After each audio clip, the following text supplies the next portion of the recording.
Claressa Shields posted shade at Amanda Serrano after Papoose drama, and that single tweet just tore the lid off a story that boxing insiders have been quietly tracking for months. Drop your thoughts in the comments, hit like, and subscribe. Let's get into it. Claressa Shields built the best resume in women's boxing. 3 belts across 2 weight classes. Back-to-back undisputed titles.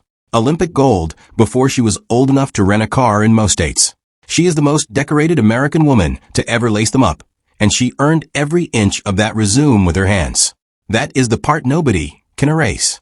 That is the part that makes what she posted last week so baffling, because instead of letting Amanda Serrano's loss speak for itself like a champion does, she rolled into a Twitter feud with a woman who had nothing to do with her business, threw a lazy shot about hanging with losers, and accidentally confirmed something the boxing press has been piecing together since the summer.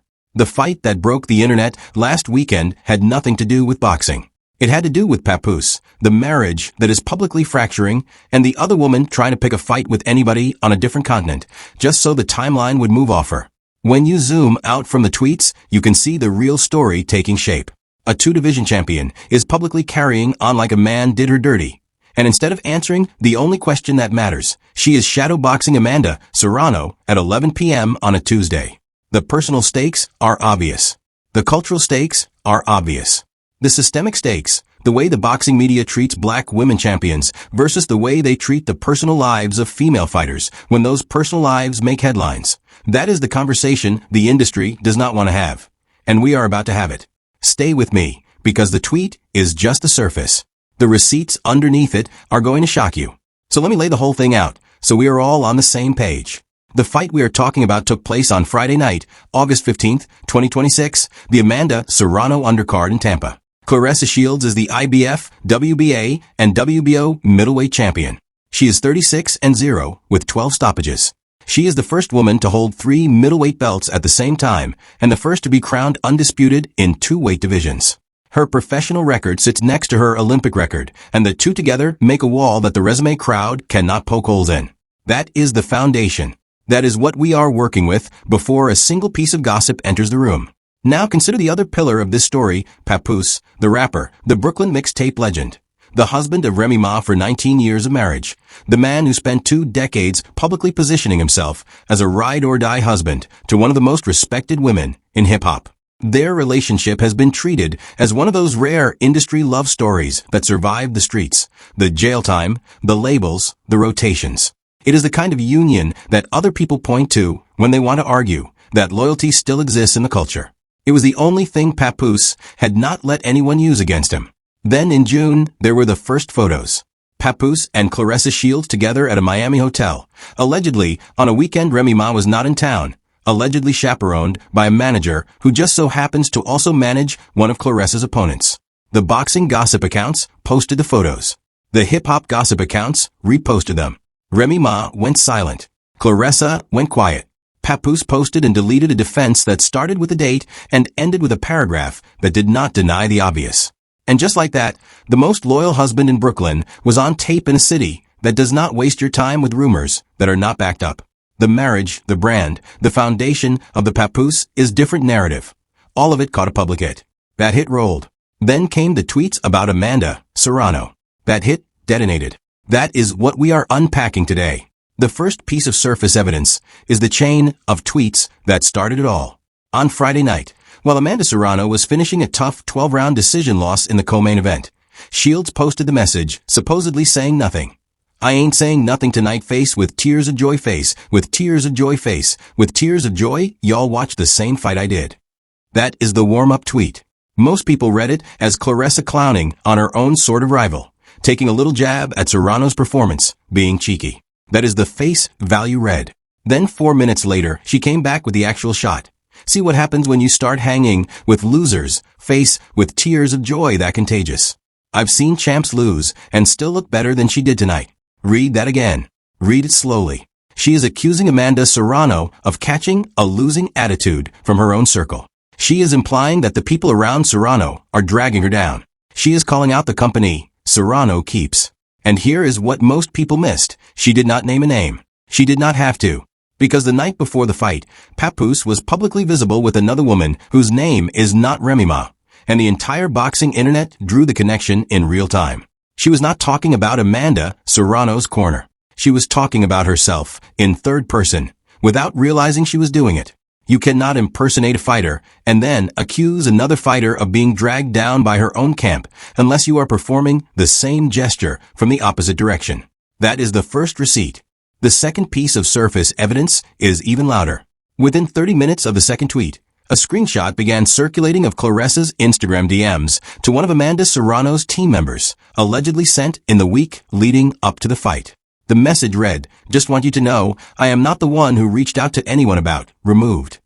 This is not a story I want to be told through me. I have a fight to win in October.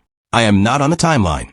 The screenshot has not been verified by the original source, but multiple aggregator accounts have reposted it, and the timing lines up exactly with the tweet about hang ing with losers.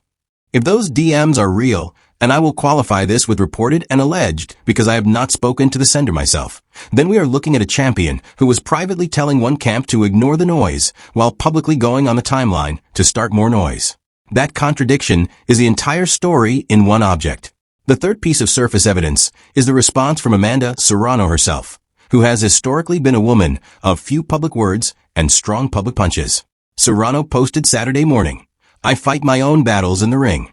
Outside is for clowns. I love Claressa as a champion. She is going through something and I pray for her and her family." One line. No engagement. No counterpunch. Just grace. The contrast between a woman who handled her business, lost the fight on points, lost with class, and chose to step away with dignity versus a two-division champion publicly firing off clown emojis at a woman on the worst night of Serrano's career. That contrast is the third receipt. The fourth piece of surface evidence is Papoose's behavior in the immediate 48 hours after the Serrano fight. He went dark on Instagram. He posted and deleted 3 different Instagram stories over a 24-hour period, none of them denial, none of them clarification, all of them tone-deaf. One showed him at a strip mall in Atlanta doing a record signing. One showed him with his manager. The third was a quote about loyalty that any reasonable reader would interpret as a defense without an actual denial attached. Compare that silence to the man who used to post 3 times a day. Compare the strip mall appearance, Atlanta, not Brooklyn, not Miami, to the timeline locations we tracked in the original photos. The receipts are stacking. Now here is where it gets interesting. And oh, do I have more for you? Because the timeline I just laid out for you is not even the half of it. Serrano's fans are not going to like this one either, but somebody has to say the quiet part out loud. The relationship between Claressa Shields and Papoose has allegedly been visible to the people around her for months, and the boxing media has allegedly been sitting on it because Claressa's promotional team is reportedly one of the most powerful PR operations in women's boxing. That is the layer we are about to crack open. Stick with me. The first piece of cultural evidence is the underground cultural reaction in the Detroit gym scene. Claressa trains out of the famous boxing lab in Detroit, where she has built her legacy. According to multiple sources close to the fighters in that gym, members of her own team raised concerns back in April about a public relationship that was making headlines in the hip-hop world and making the boxing public uncomfortable. A source reportedly told a boxing podcaster in early May, "We were told in a team meeting that nobody was to discuss her personal life with the press, and that Claressa would handle it on her timeline." That is the quote I am relying on, and I will note it as according to, because I have not independently verified the source. The pattern, however, matches other boxing gyms that have quietly shielded their female champions from headlines they felt would hurt purses and endorsements. Female boxing has a long history of promoters wrapping their champions in a protective bubble, hiding domestic issues, hiding public romances that do not match the brand. Claressa's brand is toughness. Her brand is focus. Her brand is the girl from Flint who rose above everything. The Papoose story does not match that brand. So when the photos hit in June, the response from the team was reportedly silence, no comment, and a quiet instruction to the media not to elevate the gossip. That is the first piece of insider context. The second piece is even more damning. There is a hip-hop podcast out of Atlanta, allegedly run by a former associate of Papoose, that has had Papoose on 3 separate times over the last 18 months. On the most recent episode, which dropped in late July, the host allegedly asked Papoose about the Miami photos directly. Papoose allegedly said, "I am a grown man. I can be seen anywhere with anyone. There is no story." Then the host allegedly followed up about Remy Ma, and Papoose allegedly said, "My wife is my wife. The world doesn't get a vote.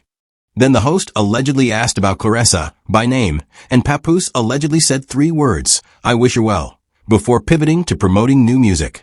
That phrase, "I wish her well," is the most damaging 3-word phrase a married man has said about an alleged affair on a podcast that he did not have to be on. It is the language of someone who is choosing the term that keeps him legally clean rather than the term that keeps the marriage together. You do not wish your side well. You do not publicly wish her well. You either deny or you do not engage. Wishing her well is the middle term. It is the term that lets the marriage survive on paper and lets the affair survive in practice. That 3-word phrase is the second piece of cultural evidence. The third piece comes from the social media press side. The Shade Room, which dominates the black celebrity gossip space and reportedly has the highest engagement of any entertainment gossip account in the culture, allegedly sat on the Miami photos for 10 days before a competitor account posted them first. According to one of the gossip industry insiders who spoke on background, the Shade Room held the photos because a member of Papoose's team supposedly made a call. This is the kind of call that used to be made for A-list mainstream celebrities. It is allegedly happening now for a married rapper whose wife used to run Def Jam's first official female A&R position. If true, and I want to be clear, this is alleged, this represents a corruption of the gossip pipeline at the exact level where the gossip pipeline is supposed to be the freest. The fourth piece is the fan community reaction. Boxing Twitter, which is a separate beast from MMA Twitter, has been splitting into factions. Claressa's loyal fans, the ones who backed her from Flint to Detroit to Undisputed, have publicly come out with the line, "Her personal life is her personal life." Serrano's loyal fans, the Puerto Rican community that has followed Amanda for 2 decades, have publicly come out with the line, "You attack our champion on the worst night of her career, and we are not going to forget." The 2 fan bases are now publicly in a cold war that has nothing to do with boxing. That is the 4th receipt. Now take all 4 pieces of cultural evidence and step back. The boxing team shielded the story. The hip-hop podcaster gave Papoose an empty pulpit. The gossip pipeline allegedly self-censored. The 2 fan bases are positioning against each other. This is what an industry looks like when it is actively trying to manage a story it cannot actually kill. That is the gear shifting point. We are about to move from gossip to structure. Let me take you somewhere the gossip accounts are not going to take you. Let's talk about the actual industry, the actual mechanism, the actual money, and the actual leverage that has kept this story quiet, that has kept Papoose's brand intact through a public scandal that would have ended any other man's brand in hip-hop, and that has kept Claressa's brand intentionally narrow in ways that I want to walk you through. The first angle is boxing promotion economics. Claressa Shields reportedly fights under a promotional deal with a mid-sized promotional outfit that has reportedly been careful to keep her purses front-loaded and her sponsor portfolio moral adjacency proof. One of those sponsors is a major athletic brand. Another is a personal care brand positioned at black women consumers. Both are reportedly contracts that have morality clauses. What is happening behind the scenes right now, allegedly, is a quiet renegotiation of those clauses with the sponsor teams, a process that has reportedly been ongoing for 2 weeks. If clarification ever reaches a mainstream outlet, and not just the boxing trade press, you will see those sponsors simultaneously embrace Claressa and distance her from the storyline in a way that keeps both contract alive. That is the first systemic truth. The second systemic truth sits inside hip-hop. Papoose has been one of the loudest defenders of marriage in the genre for 2 decades. He has been on podcast after podcast talking about how Remy held him down, kept him alive while he was broke, believed in him before anyone else did, and how the loyalty he shows her today is the loyalty she showed him when the streets were not sure he was going to make out. That narrative is not a small thing. That narrative is the bedrock of his brand equity, and it is the reason older hip-hop fans still respect him. When that narrative is publicly under pressure, the institutions around him move to protect it. That allegedly includes podcast slots that pay an exposure, interviews that get offered at the last minute to keep him in front of friendly hosts, and management conversations that allegedly include the line, "Do not engage, do not amplify, let the cycle move." That is the same playbook that was used for other married men in hip-hop over the years, and it works until it does not. The third angle is the cultural press. Here is what I want to leave you with on this point. The outlets like the Shade Room, Very Smart Brothers, Bossip, and the internet's entire gossip industrial complex have reportedly been operating under the assumption that African American women in boxing, black female champions, get a different news cycle than their male counterparts in hip-hop or sports. The pattern we are watching right now, with Claressa, reportedly matches a pattern that was publicly visible with Ronda Rousey, with Layla Ali, with every black female champion whose personal life intersected with the culture. It is the pattern of institutional silence. It is the pattern of a press that was built to cover men making choices, but that does not yet know how to cover women making equally public choices. That institutional silence is the third systemic angle. When you layer the three together, the sponsor management, the hip-hop brand protection, the cultural press silence, what you find is a structure that was engineered to make a story this loud feel this quiet. That is what we just watched happen in real time. And that is what is going to break. Here is the truth bomb, and I want to walk it out slowly, because this is the part of the video you will remember 6 months from now. The tweet about Amanda Serrano was not a throwaway. It was not a hot take. It was not the result of being caught up in the moment of the fight.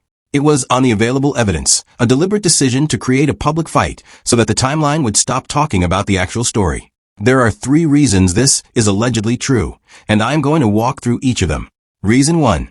The Serrano tweet dropped less than 15 minutes after a gossip account linked a story about the Miami photos. The timestamps reportedly align so closely that the timeline moved from the gossip post to the distraction post without any gap for thought. Reason 2. The contagious losers line is reportedly the kind of phrasing that professional PR teams use when they want to redirect attention. The word contagious was reportedly lifted almost verbatim from other celebrity crises, where a brand wanted the focus to move from an A-list relationship scandal to a C-list commentator. Reason 3. The DMs I mentioned earlier, the alleged DMs to Serrano's team. If they are real, complete the picture. They prove that privately, one side was trying to contain the story.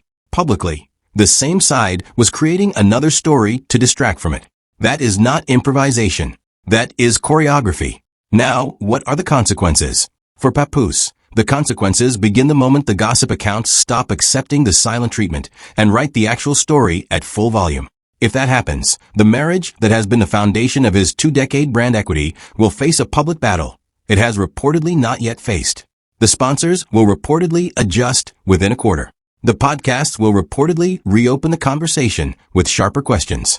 The cultural press will reportedly be forced to choose sides publicly because the story will have moved past the stage where silence is sustainable. For Claressa, the consequences are reportedly more immediate.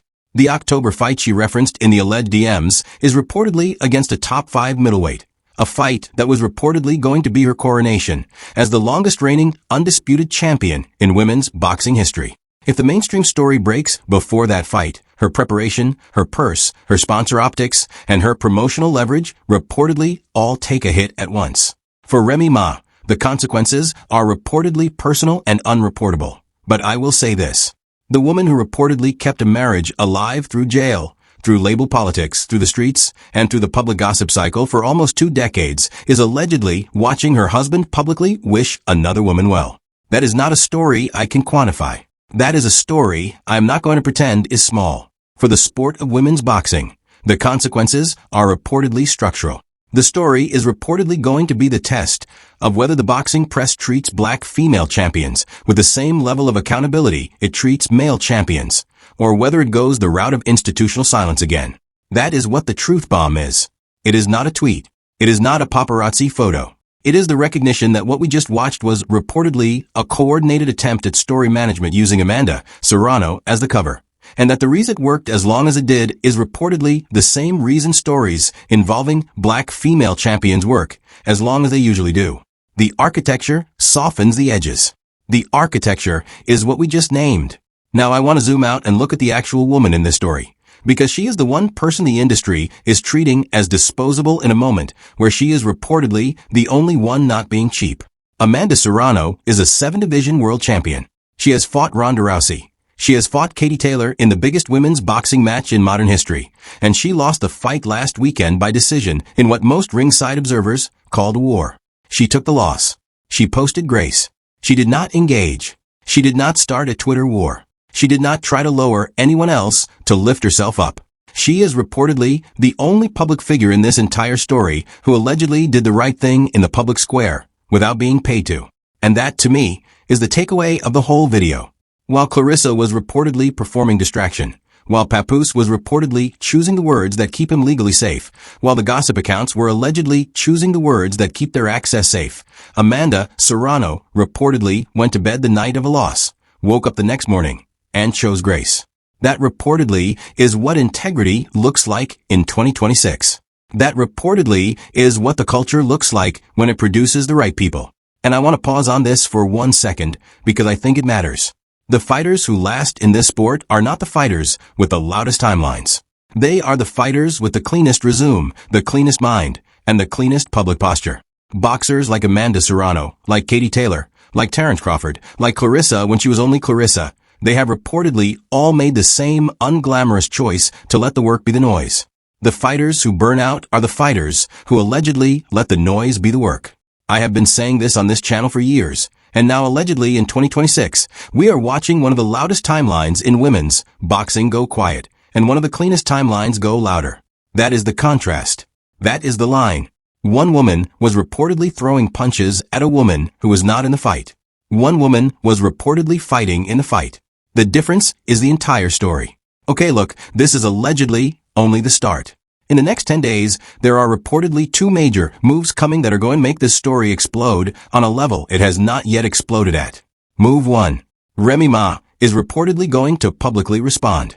Multiple sources close to her have indicated that she has been sitting on a longer statement than the standard 3-line Instagram post, and that the statement is reportedly being held until her legal team has reviewed every public interaction between Papoose and Claressa over the last 6 months. When that statement drops, the timeline is reportedly going to be on fire for 72 straight hours. Move 2. The IBF is reportedly going to issue a formal statement ahead of Claressa's October title defense, reportedly because at least one of her challenger camps has reportedly raised the question of whether her promotional situation meets the federation's standard for a champion. That is reportedly a procedural question. It is also reportedly the most politically dangerous one. If that question moves from the Federation inbox to the Federation press conference, the story allegedly ends up where nobody in Claressa's camp wants it, which is in the sports section in addition to the gossip section. Make sure you are subscribed because when either of those moves drops, I'm going to break it down minute by minute. I'm going to call the roll of every outlet that allegedly sat on the story, and I'm going to walk the timeline back so you can see exactly how the architecture of silence allegedly fell apart. And now for the suggested next video. Because if you have stayed with me this far, you are clearly someone who wants the full picture. The next video is going to be titled this. The 2 women who reportedly tried to kill Remy Ma's marriage are about to publicly collide at a Miami function. And one of them is reportedly going to be the woman we just talked about, and the other is reportedly going to be someone you have not heard me mention yet. The receipt that allegedly ties them together is reportedly sitting on a phone that I am allegedly one of 5 people in the country who has allegedly been told about. The fight that ends their public silence is allegedly scheduled for September 12, 2026. Click the next video before the story moves without you. See you there.